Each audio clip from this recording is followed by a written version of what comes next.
Fala pessoal, tudo bom? Olha só, hoje eu vou falar para vocês sobre a região Centro-Oeste. Estou fazendo 2 vídeos para não ficar muito grande, então esse é o primeiro episódio, tá? E é o seguinte, a região Centro-Oeste é formada por 3 estados: Mato Grosso do Sul e Goiás, mais o Distrito Federal, onde fica Brasília. E é o seguinte, nessa região é a região com menos concentrações urbanas, grandes vazios demográficos, a mais interiorana do país, a única região sem litoral, na verdade. E tem atração, pessoal, de tirar o fôlego, tanto que não cabe num vídeo só. Bora comigo começar a conhecer o nosso Velho Oeste? Vamos lá!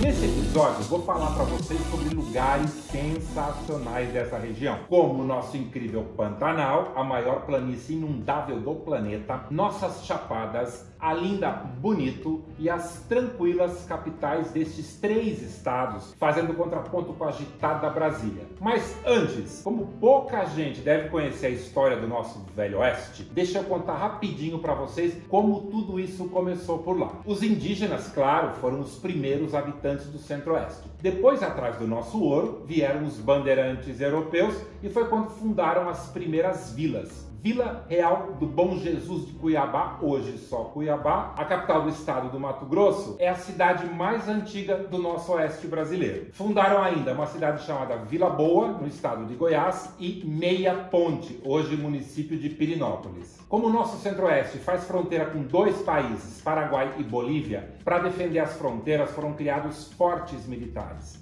O Forte de Coimbra, hoje Corumbá, e vários outros. Em volta desses fortes foram surgindo povoados que viraram cidades, como por exemplo Aquidauana, Cáceres e Campo Grande. Nos últimos 100 anos, de Rondon a Getúlio, aos militares e agora ao agronegócio, a história dessa região indígena, em sua origem, foi de ocupação pelos brancos do sul, na chamada Marcha pro Oeste do Getúlio Vargas, que escolheu fazendeiros lá da região sul do Brasil, pela origem europeia deles, para literalmente dar para os caras de presente a região toda para a expansão agrícola do país. Então, gaúchos, catarinenses, paranaenses abriram rodovias, montanhas, montaram serrarias, fundaram vilas e municípios. Resultado: boas estradas, oportunidades de trabalho e progresso rápido fez a região Centro-Oeste virar uma das queridinhas do Brasil. E com isso, foi formando uma população com migrantes vindos do país inteiro para o desenvolvimento do agronegócio. Grandes fazendas de criação de gado também foi outro negócio que foi implantado. Aí eles importaram os fazendeiros de Minas Gerais e de São Paulo, outro grupo super importante presente nessa região até hoje, tá? E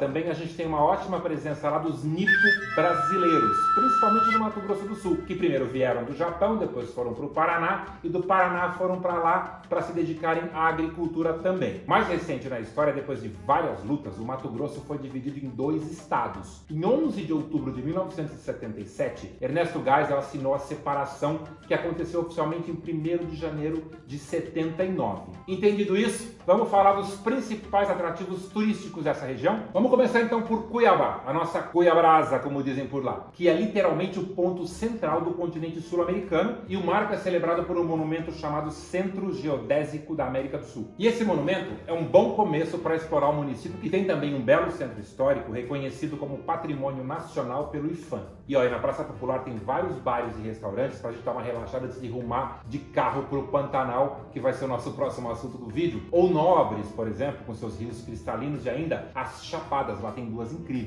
Chapada dos Guimarães e a Chapada dos Parecis, que tem aquele montão de cachoeira, grutas, rios. E como Cuiabá é super frequentada pelo pessoal do agronegócio, tem boa estrutura de serviços e de hospedagem. Independente de onde a gente for no estado, vale uma parada de pelo menos uns 2 dias em Cuiabá. Até porque é meio que obrigatório a gente conhecer, além da cidade, alguns dos restaurantes da cidade, como por exemplo o Marralô, que é um sofisticadíssimo cuiabano francês, como eles falam por lá. Tem ainda a peixaria do Leles, para ir treinando comer aquelas delícias dos peixes d'água que a gente tem na região inteira. E não dá para sair de Cuiabá sem provar o furundu, que é um docinho tradicional de Cuiabá, gente, que é feito de mamão verde ralado ou com pau de mamoeiro, dependendo quem faz, com melado de cana. É uma delícia esse doce. Número 2 da minha lista, gente, Cáceres, tá? Cáceres é a nossa princesinha pantaneira, fica a 220 quilômetros de Cuiabá, já na fronteira quase ali com a Bolívia, e é a porta de entrada para a gente começar a explorar o Pantanal Norte, isso porque fica às margens do Rio Paraguai. Chegando lá, ó, você tem que ver Dolina Água Milagrosa, uma lagoa, gente, de água cristalina em uma gruta com 200 metros de altura, um dos melhores pontos de mergulho do Mato Grosso, e nessa lagoa as águas mudam de cor dependendo da época do ano. Por exemplo, de maio a setembro a água fica azulzinha, e o restante do ano a lagoa fica toda verdinha. Tem também a Catedral de São Luís e o Marco de Jauru, e simboliza a divisão das fronteiras Portugal e Espanha, aquelas terras aqui da América do Sul deles, né, no Tratado de Madrid. Fica no centro de Cáceres, também vale conhecer, porque é um dos dois lugares que conta um pouco da história do município, que em breve vai ser uma zona franca, tá? Uma ZPE que está em construção lá. Vamos falar agora do Pantanal Mato Grossense, o Pantanal do Norte, como eles chamam, tá? Como eu já falei, é uma planície alagável do mundo, tem cerca de 250 mil quilômetros quadrados, 80% dele fica nos estados do Mato Grosso e Mato Grosso do Sul. Gente, é do tamanho de Portugal e a Suíça juntos, olha só o tamanho disso. Mas só que mora menos gente que Jacareí aqui em São Paulo ou Cabo Frio no Rio de Janeiro, tá? E lá, meu, a gente tem 250 espécies de peixes, 80 de mamíferos, 50 de répteis e mais de 650 tipos de aves. E mesmo assim, ó, muita gente aqui do Brasil ainda desconhece esse paraíso ou sequer sabe como é que faz para chegar até o Pantanal. Todo mundo me pergunta, mas o Pantanal vai para onde? Para que cidade? Desce para avião onde? Se você for para o norte, a partir de Cuiabá até Poconé são 102 km pela BR-070 e para Cáceres 220 km pegando a NT-070. Saindo de Campo Grande, a BR-262 leva a gente até aqui da Uana, são 146 km, Miranda, que fica a 218, e Corumbá, a 441 km, já lá mais no coração do Pantanal. Para quem for de carro, é importante saber que as estradas estaduais pedem sempre carro 4x4. Para a gente poder fazer essas travessias entre as cidades, que são as portas de entrada para o Pantanal, dependendo da época do ano, chove e alaga essas estradas, tá? E quando a gente chega lá, nota que é o Pantanal que manda no passeio, não a gente. Por quê? Porque os períodos de seca ou cheia é que definem a programação que a gente vai conseguir fazer, com mais passeios na água, por exemplo, menos passeios em terra ou ao contrário, como percorrer, por exemplo, quando você vai pelo Pantanal Norte, os 145 km da Transpantaneira. Quem gosta de pescar, por exemplo, o ideal é ficar nos barcos hotéis, exceto, claro, durante a Piracema, que acontece de outubro a fevereiro, que daí é proibido a pesca. E se a ideia é ver bicho, ecoturismo, trilha, safari fotográfico, passeio de barco, tibum em cachoeira, em lago transparente, meu, observação de aves, andar a cavalo, para fazer seu dia de peão ou de pioa, tá aí o ideal é fazer, sabe fazer o quê? Ficar num hotel fazenda. O ecoturismo, pessoal, é uma ótima opção nessa região, é incomparável com qualquer outra do Brasil. Então vamos lá, vamos às coisas práticas. Quando ir pro Pantanal Norte? Ó, chove forte entre dezembro e fevereiro, tá? O Pantanal Norte alaga primeiro a partir de fevereiro ou março, e as águas começam a baixar 2 meses depois. Se hospedar em Poconé, por exemplo, madrugar e percorrer a Transpantaneira para ver os jacarés na beira dos rios, a revoada dos pássaros, é muito legal. Ou passear de barco no Hotel Araras Ecolodge. Onde ficar então, né? Gente, são 3 tipos de hospedagem aqui nessa região, tá? Hotéis, barcos hotéis e fazendas. Os hotéis têm uma estrutura para os pescadores, por exemplo, quem vai pescar, que são mais simples. A vantagem é que na maioria deles o preço já inclui o barco e o piloteiro para levar a gente a pescar. O Recanto do Dourado, por exemplo, em Cáceres, e o Porto Jofre Pantanal, em Porto Jofre, no fim da Transpantaneira, são, ó, a cara de pescadores, tá? Para quem quiser dormir no rio, tem os barcos hotéis, tipo o Lenda do Pantanal, que sai de Cáceres, vai navegando pelo Paraguai e aí você vai navegando e pescando. Esse é um pouco mais estruturado, tem cabines com camas e já inclui as refeições. E as fazendas são a pedida para quem for só ecoturista. Elas oferecem experiências de imersão no meio do esquemão todo que tem por lá. Algumas sugestões legais, ó. Pousada Araras Pantanal Ecolodge, em Poconé, e a pousada do Rio Mutum, em Barão de Melgaço. Então, onde comer? Gente, os ambientes são roots. Serviço familiar, prato caseiro, muito peixe, esse é o cardápio pantaneiro, tá? Em Cáceres tem o Cascata Flutuante, que ele fica numa embarcação ancorada no Rio Paraguai, esse eu recomendo. Pantanal Sul. Gente, no Pantanal Sul, as águas começam a subir em maio. O período que tem mais chance de pegar as estradas secas e trafegáveis vai ser entre julho e setembro, tá? Principalmente pela estrada Parque Pantanal, que tem 120 km.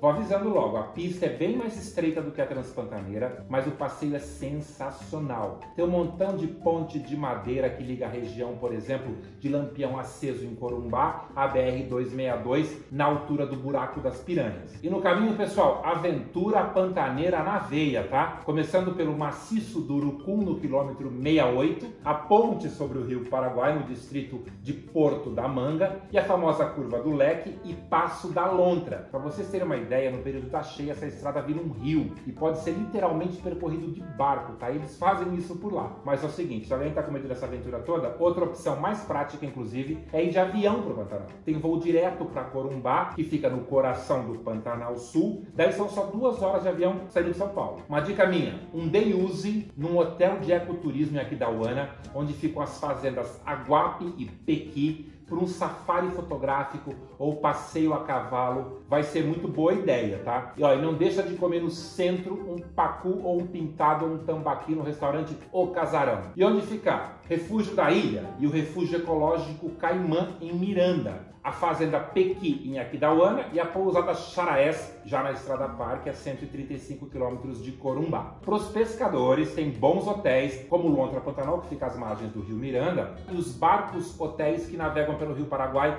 em busca das 250 espécies de peixes pantaneiros que eu já falei para você. Ó, o Calypso, que tem 26 camarotes, é a maior deles, tá? Anota aí. Gente, falando de peixe, tudo bem que são 250 espécies, tá? Só que é o seguinte, elas estão só catalogadas, porque na mesa da gente, mesmo quando a gente chega por lá, eles não passam de 10, tá? Pra gente combinar aí, ó, com um delicioso arroz carreteiro pantaneiro. O rei dos cardápios, claro, é o pintado, que eles servem grelhado e em filé no espeto ou até na mojica, que é um ensopado com cubos de peixe e mandioca cozida, super gostoso. O pacu é o segundo que eles mais oferecem pra gente, apesar de ter uma carne gordurosa e cheio de espinha, é uma delícia. E a receita campeã é a costela frita, eles chamam de ventrecha de pacu, não deixa de provar essa. Tem o pera, que é o piraputanga, que é aquele peixe de carne avermelhada. Tem também o dourado e tem uma gama, gente, de outros peixes que eles chamam de menos nobres, como por exemplo o curimbatá. E claro, tem o caldo de piranha. Não deixem de provar o caldo de piranha, que é uma delícia. Eu sou suspeito, Mato Grosso do Sul para mim é lindo por natureza. E de quebra, tem ótimas cidades que fazem fronteira com o Paraguai, que são excelentes opções para compras, tá? Tem um montão de gente que vive fazendo compra lá. Não importa para onde você vá no MS, o ideal é começar por onde? Por Campo Grande. Pelo menos 2 dias na capital do Mato Grosso do Sul, que é planejada, que é super arborizada. Ó, tem artesanato de peça de cerâmica ou de madeira ou tapeçaria, influência dos indígenas, tá? Do país vizinho, o Paraguai, vem a chipa, que é uma espécie de pão de queijo de massa compacta,